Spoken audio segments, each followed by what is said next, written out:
There are two important things that we need to do in order to get proper recognition from the medical profession for ME being a biomedical disorder. The first thing is that we have to identify some robust and consistent, what we call biomarkers, to make a diagnosis of this disease. As I've been saying earlier, we don't have blood tests which you can diagnose ME through. If we can get some markers of abnormalities in the blood in relation to the immune system or the endocrine, the hormone producing system, or any other system which are consistent in people with ME, which are not found in people with normal, who are normal and healthy, are not found in people with other diseases, then we have evidence of this being a physical disease. The second thing that we must have is consistent evidence of abnormalities in the muscle, the immune system, or the brain, which are consistent with symptoms. Because at the moment we have a number of abnormalities which are quite clearly described in the literature, but they don't necessarily link to symptoms.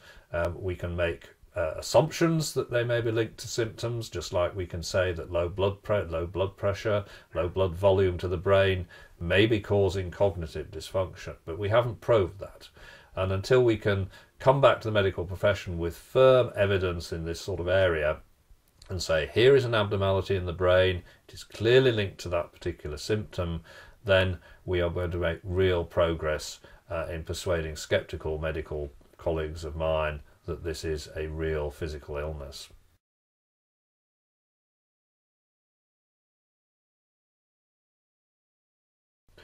Current developments which I think are really helpful in taking this illness forward from the research point of view, certainly in addition to the research initiatives that I've already been describing from the MRC and bodies such as that.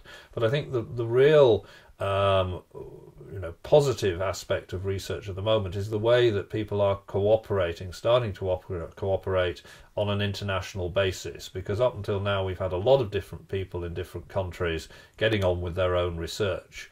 But I think we are now reaching the point where we are meeting together, discussing research that's taking place and cooperating on research. I mean, certainly one example of this is the way that the biobank that we've set up at UCL is cooperating with the Norwegian biobank. We're using similar types of protocols, we're using similar types of criteria for diagnosing the people who are giving the blood samples.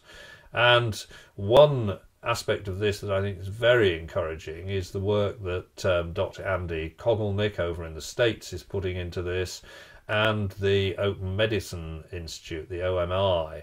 I was lucky enough to be invited to go over to New York last year to participate in the 2-3 day meeting that we held, and this was a roundtable meeting of experts, researchers, clinicians from all parts of the world who just got together. We were cocooned, if you like, in a hotel for 3 days, and we just discussed research, tossed around a lot of ideas, and came up with things which really needed to be done and needed to be funded.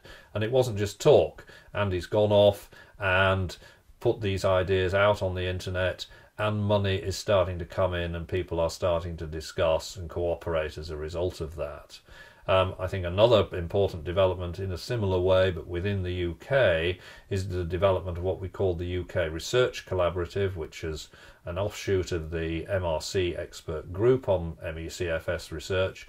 And this is an umbrella organisation that is bringing together existing researchers, new researchers, people who are interested in getting involved with this research, charities, people who are funding research like the MRC and the NIHR, as well as, and this is very much a missing link in research at the moment, the pharmaceutical companies. So we're all meeting together as one body to discuss research. We're planning a major 2-day conference next year to take this forward, and I think that's again something that people in other countries could look at and perhaps do something very similar, to just bring everyone together within a country who's involved in any sort of research or funding research to actually meet and discuss what's going on.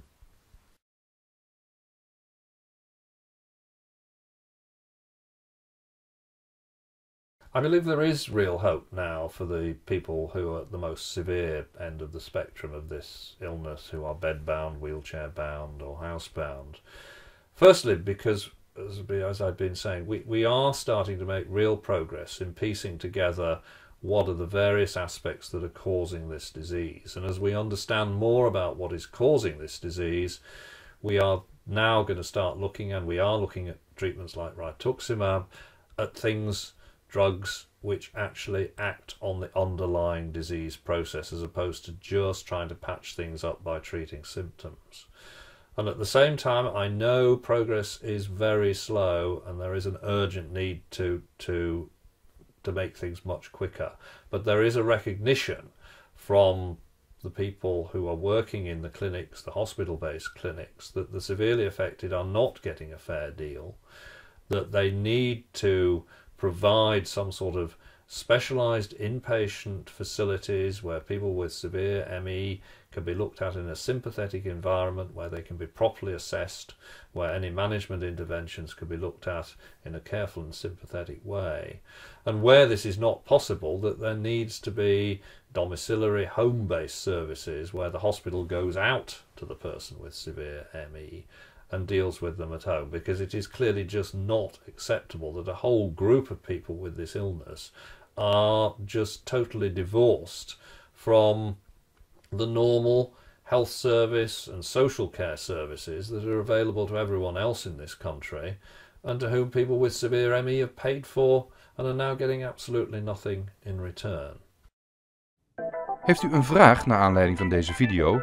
Reageer op YouTube of tweet naar @ME-CVS Vereniging of mail naar wvp@me-cvsvereniging.nl.